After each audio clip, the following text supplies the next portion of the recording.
Hi guys, tudo bom com vocês? Medicamentos para emagrecer é uma boa? Bom, hoje eu não vim mostrar se trata-se de verdade ou de mito, mas mostrar para vocês em qual o contexto fazer uso racional desse tipo de medicamento, como potencializar os seus efeitos e fazer com que o paciente após o seu desmame não torne a ganhar peso.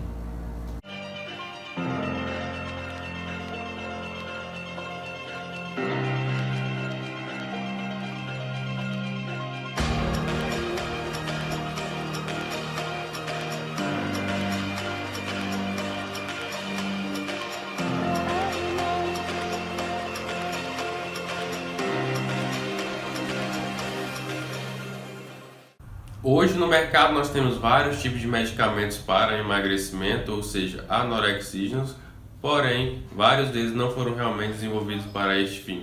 Acontece que desenvolvem-se um medicamento específico para uma condição específica patológica, porém o uso observa-se que este medicamento ele possui a capacidade, ou seja, efeitos colaterais ou adversos que induzem uma grande perda de peso em seus pacientes em uso. Acontece que é de opção também da Anvisa identificar este fármaco e resolver se ele permanece no mercado ou ele sai do mercado. Um exemplo clássico é o fármaco sibutramina, que hoje é amplamente utilizado para este fim, para o emagrecimento, porém inicialmente ele foi desenvolvido para pacientes que possuem uma depressão. Estamos falando aí, pessoal, de 1980, sendo aprovado pela FDA em 1997, e após alguns anos da sua utilização observaram que um dos efeitos colaterais ou ainda adverso era induzir em seus pacientes essa perda de peso, passando a ser utilizado exclusivamente para pacientes com IMC igual ou superior a 30.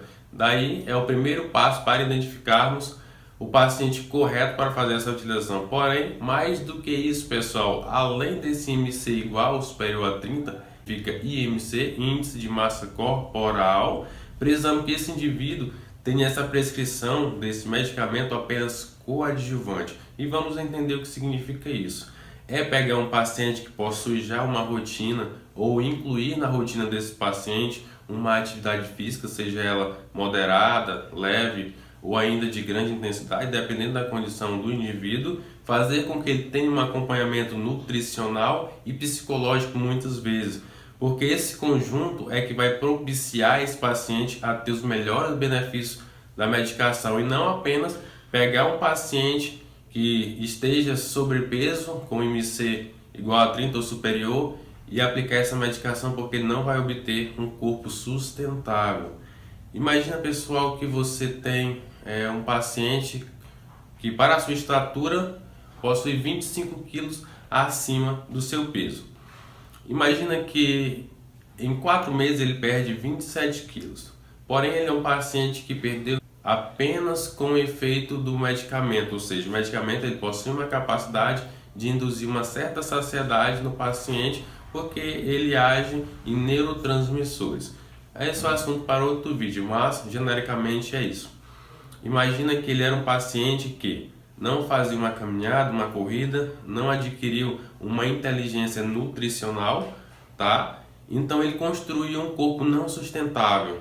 Para entendermos o que é isso, é pegar um paciente que construiu uma estrutura corporal que agora ele não é capaz de sustentar. Ou seja, ele não é capaz de se deslocar, por exemplo, 3, 4 quilômetros.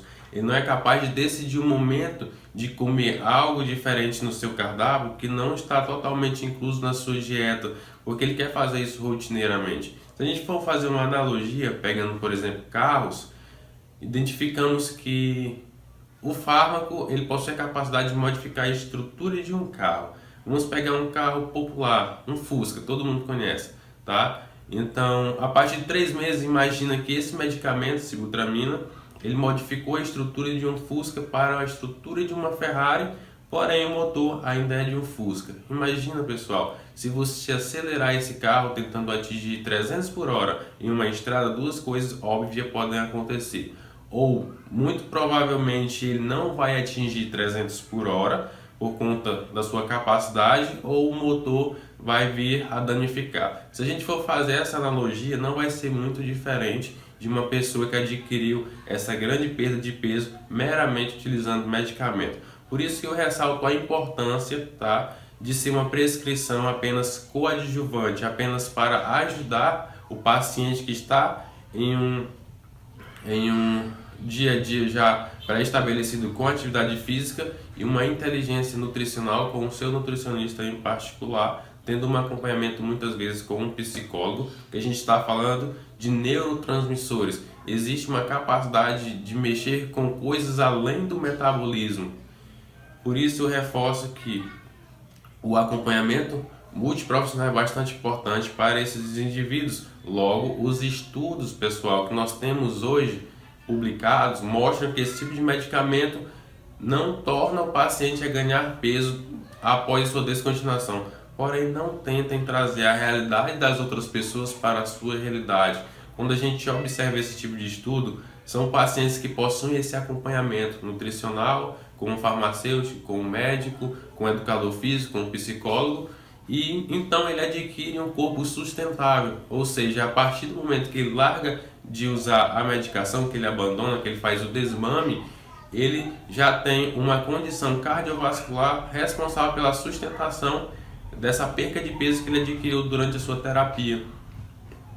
Outra coisa bastante importante a ser mencionada é que a gente precisa trabalhar hábitos.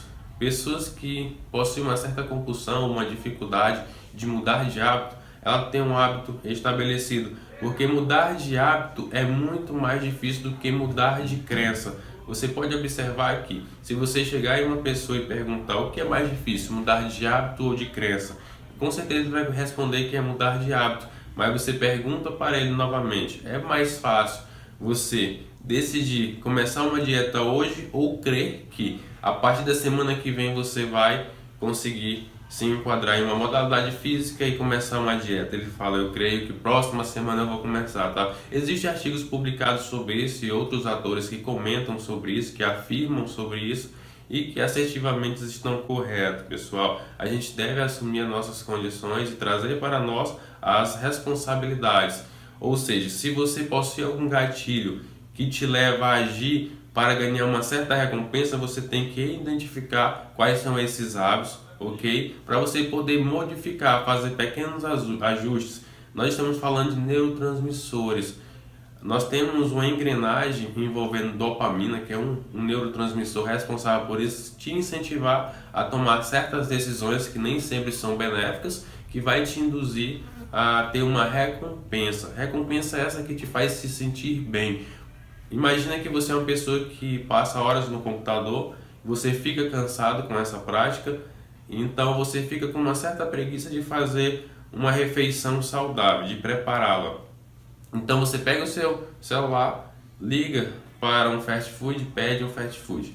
Esse fast food é a sua recompensa. Quando você come, você se sente bem. E isso é o que a dopamina faz. Você agir de uma certa forma, criar uma certa condição, um ambiente, para que fique favorável para você poder desencadear uma ação na qual você vai adquirir uma recompensa e a partir dessa recompensa se sentir bem. Isso mexe com outra parte do nosso corpo que está aqui atrás da nossa testa, chamada córtex pré-frontal. Essa estrutura é responsável pela nossa capacidade de decisões racionais. Momentaneamente, quando o eixo de dopamina está ativo, que você tende a fazer uma ação errônea, este eixo pode estar temporariamente desligado. E aí que acontece que suas decisões são as mais bobas possíveis. Não é à toa que neste momento você pega o celular, liga para o fast food e pede seu fast food. Ok? Você precisa identificar essas práticas. Se você chega do trabalho cansado, deita no sofá e a partir disso você tende a desencadear uma ação favorável, corte essa ação. Chegue do trabalho, não deite no sofá, vá tomar um banho, vá para a academia, prepare uma alimentação para você fazer que seja mais saudável, ok? Por isso eu ressalto o acompanhamento com o nutricionista, com o educador físico, com o farmacêutico, seja com o médico, ainda com o psicólogo, biomédico que trabalha no laboratório. Os exames laboratoriais hoje servem de um grande platô para que se trabalhe, para que se prescreva um medicamento adequado, para que se prescreva uma dieta adequada, para até que psicólogos trabalhem mais adequadamente. Educadores físicos não deixam de ser menos importantes nessa situação, neste contexto. Dessa forma, pessoal, eu digo, estejam preparados para adquirir efeitos que vão te trazer um benefício muito maior e manter essa perda de peso estável após a pausa, essa descontinuação do medicamento. Importante a ser mencionado aqui não excluam grupos alimentares específicos da sua dieta, da sua alimentação, do seu dia a dia. Por exemplo, os carboidratos, a não ser que você tenha uma condição específica que justifique tal atitude. E ainda mais que isso, porque isso é coisa séria, pessoal. É na presença de carboidrato que muitos mecanismos acontecem no nosso organismo. Se a gente for pegar algo prático, T3 e T4, hormônios da tireoide, é na presença de carboidrato, tá? Que T4 é convertido em T3, que é a forma ativa deste hormônio, porém na sua ausência, T4 agora é convertido em T3 reverso. Porém, T3 reverso não tem a mesma funcionalidade que T3 na forma ativa. Logo, este mecanismo também está relacionado quando é um paciente que faz a descontinuação do carboidrato por um tempo prolongado, a síndrome da tireoide saudável. E isso faz com que o seu quadro piore bastante, porque este eixo envolve vários outros hormônios e além de que estes pacientes eles sentem maior dificuldade, tá, de voltar com o seu metabolismo normal, porque este eixo de hormônios T3 e T4, eles podem fazer com que o seu metabolismo acelere bastante ou diminua bastante. Em outra linguagem, para ficar mais fácil, fazer com que você ganhe muito peso ou perca muito peso. Por isso eu ressalto novamente um acompanhamento multiprofissional. Desta forma, estejam preparados para se beneficiar dessa atitude e fazer com que não tornem a ganhar peso após a descontinuação. Estamos entendidos? Um beijo para vocês, nos vemos por aqui.